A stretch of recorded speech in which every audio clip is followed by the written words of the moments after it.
علی کی بیٹی دربار میں پہنچ چکی تھی.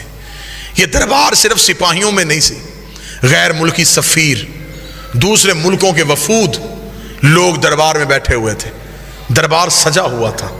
ان وفود میں، ان غیر ملکی سفیروں میں عیسائی بھی تھے، یہودی بھی تھے، مجوسی بھی تھے. انہوں نے پوچھا یزید یہ کون ہے؟ اس نے کہا محمد کی بیٹی. اس نے کہا تو نے کیا کیا؟ اس نے کہا میں نے نبی کے بیٹے کو قتل کیا. انہوں نے کہا کیوں قتل کیا؟ اس نے کہا اس لیے کہ حسین میرے اختیار کو نہیں مانتا تھا. میں بالکل عین تاریخ پڑھ رہا ہوں. حسین میرے اختیار کو نہیں مانتا تھا. اگر حسین میرے اختیار کو مان لیتا میں کبھی بھی حسین کو قتل نہ کرتا. حسین نے میرا اختیار نہیں مانا، اسے چاہیے تھا وہ میری بیعت کر لیتا. اس نے اختیار کو نہیں مانا، میں نے قتل کروا دیا. علی کی بیٹی کی کان میں یہ آواز آئی. بی بی 2 قدم آگے بڑھی، آگے بڑھ گئی. یزید تو کہتا ہے ہم نے تیرے اختیار کو نہیں مانا، تیرے دربار میں روشن دانوں سے ہوا کا شور آ رہا ہے، میں تجھ سے بات کرنا چاہتی ہوں، تھوڑی دیر کے لیے ہوا روک. جب بی بی نے کہا تھوڑی دیر کے لیے ہوا روک، یزید دیکھ کہتا علی کی بیٹی میں ہوا کیسے روکوں؟ بی بی دیکھتی کہاں ہے تیرا اختیار؟ تو کہہ رہا تھا کہ تیرا اختیار ہم نے نہیں مانا، اختیار آزما. روشن دان سے ہوا روک. اس علی کی بیٹی یہ میرے بس میں نہیں.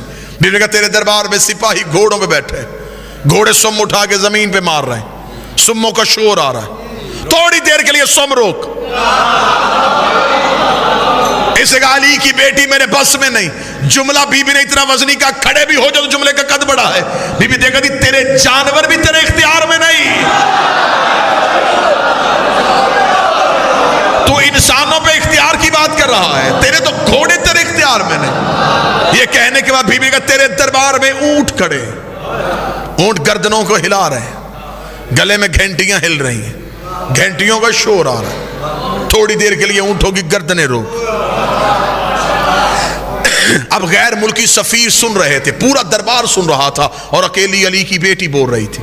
یزید کہتا کیا کہہ رہی ہے تو بنت محمد؟ کبھی کہتی ہوا روک، کبھی کہتی سم روک، کبھی کہتی اونٹوں کی گردنیں روک. یہ سب کچھ میں کیسے کروں؟ بی بی 4 قدم آگے بڑھی. دیر کا پھر ہم تجھے اپنا اختیار دکھاتے ہیں. بی کا اسکت خاموش. اتنا کہنا تھا روشن دانوں میں ہوا رک گئی. جس گھوڑے نے سم اٹھایا تھا اس نے زمین پہ رکھا نہیں، جس اونٹ کی گردن ہلی تھی اس کی واپس نہیں آئی، جس انسان کی آنکھ کھلی تھی اس کی بند نہیں ہوئی، جس کا ہاتھ اٹھا تھا اس کا نیچے نہیں آیا، جس کے نتنے سے سانس نکلی تھی دوسرے نتنے سے واپس نہیں آئی. انسانوں کے دلوں کی دھڑکنیں ان کے کانوں میں سنائی دینی شروع ہوئی. جب پورا دربار پتھر کا ہو گیا، علی کی بیٹی چلتی ہوئی یزید کے تخت کے سامنے آئی. بی بی نے ہاتھ کا اشارہ کیا، یزید کی ناپاک روح اس کے بدن میں واپس آئی.